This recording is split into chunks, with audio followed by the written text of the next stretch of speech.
jumpa lagi dalam video ini. Saya ingin berceritakan tentang pengalaman di Kepulauan Tanimbar, tepatnya di Kota Somlaki, Pulau Yamdena. Daerah ini termasuk daerah yang terpencil, di mana pada saat itu transportasi dengan perahu pada umumnya, dan jalan-jalan ke desa-desa itu masih belum diaspal. Lumpur dan becek dan banyak batu-batuan. Ketika itu saya sedang berkunjung ke sana dan kebetulan dokter puskesmasnya kenal.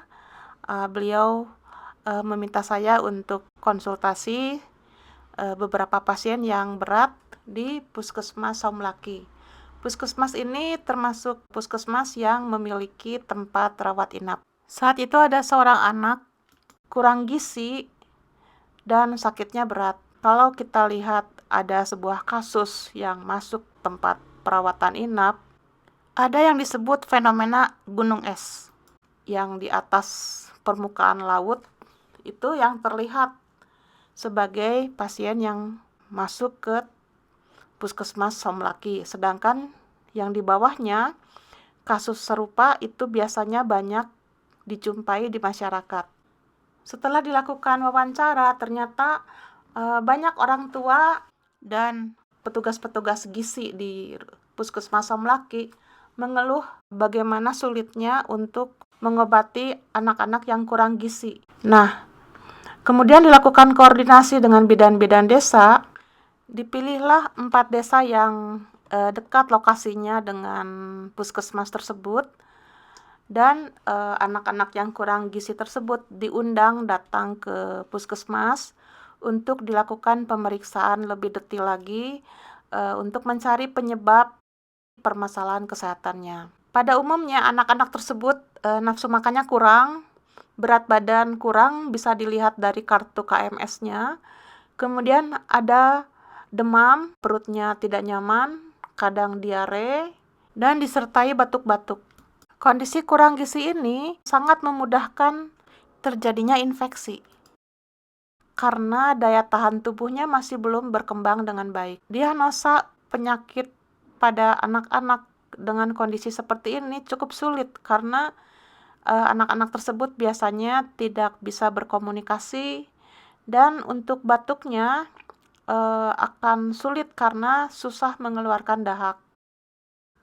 Di tahun 2010 tersebut, di Puskesmas Somlaki belum ada radiologis dan juga belum ada dokter anak.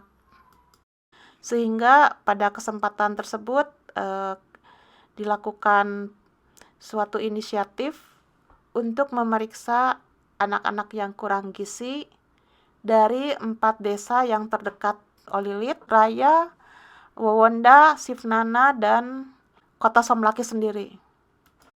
Dengan memanfaatkan fasilitas yang ada di puskesmas tersebut, yaitu sebuah USG kecil, maka dilakukanlah pemeriksaan USG untuk semua anak-anak yang kurang gizi tersebut.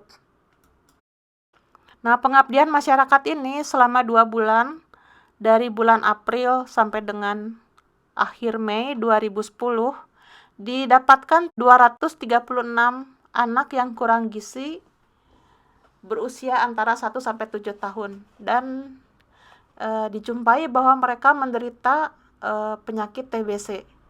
TBC-nya mengenai paru-paru, ditandai dengan adanya batuk yang lama, kadang sesak nafas, adanya pembesaran kelenjar getah bening, dan adanya TBC di perut. Kendala yang dijumpai pada saat memeriksa anak-anak kurang gizi ini, di mana banyak anak-anak menangis, merontak, sehingga pemeriksaan harus dilakukan dengan secepat mungkin. Dan didapatkanlah suatu kondisi di mana kekurangan gizi pada anak-anak ini disebabkan karena adanya peradangan kronis di usus halus yang menyebabkan penyerapan nutrisi makanannya terganggu, sehingga anak-anak ini menjadi kurang gizi. Semua anak-anak ini akhirnya diobati dengan kerjasama yang sangat baik dari pihak puskesmas maupun bidan-bidan desa. sehingga diharapkan anak-anak ini gizinya akan membaik dan bisa membina suatu masa depan yang cerah di kemudian harinya.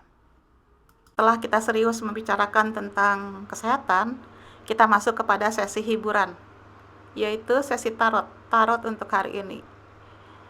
Tarot itu merupakan permainan kartu, ya. Nah, ini adalah tarot Healing Light Tarot. Merupakan tarot yang sangat saya sukai karena ini merupakan tarot pertama saya yang saya miliki. Nah, tarot ini Healing Light berarti cahaya kesembuhan. Isinya menggambarkan inspirasi untuk suatu kesembuhan. Ketika dikocok, ternyata yang keluar adalah 8 swords atau 8 pedang. Yang gambarnya adalah seorang wanita yang terjebak dalam suatu jaring. Tetapi ada mandorla penyembuhan yang melayang di atas 8 pedang. Yang semuanya bisa dijangkau untuk bisa membebaskan diri dari jaring-jaring tersebut. Jadi dalam kehidupan kita, kadang-kadang kita merasa terjebak dalam suatu situasi, dan kita bisa merasa kecewa oleh keadaan yang tidak menguntungkan. Nah, jika kita terjebak, lebih baik kita berhenti dulu dan jangan panik. Setelah tenang, gunakanlah energi mental dan sumber daya Anda untuk menentukan apakah ada cara yang baik untuk mendapatkan jalan keluar. Untuk setiap pintu yang terkunci, selalu ada kunci untuk membukanya, dan ada jendela lain yang terbuka. Nah, sekarang kita akan memasuki sesi astrologi. Sesi ini menarik karena ada istilah apa yang di atas mencerminkan apa yang di bawah, atau apa yang di bawah mencerminkan apa yang di atas. Kita mungkin selama ini fokus kepada diri kita sendiri, badan, emosi, pikiran, atau fokus kepada apa yang terjadi di bumi.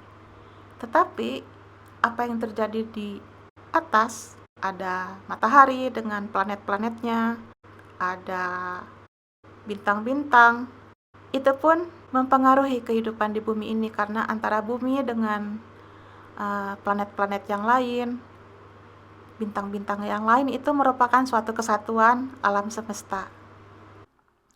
Hari ini tanggal 2 Mei 2023, hari yang sangat istimewa karena pada posisi kita di Bandung, Indonesia, terjadi Merkuri retrograd posisi Kasimi, yaitu di mana Merkuri pada posisi persis di inti atau hati matahari pada posisi Taurus 11 derajat 19 detik.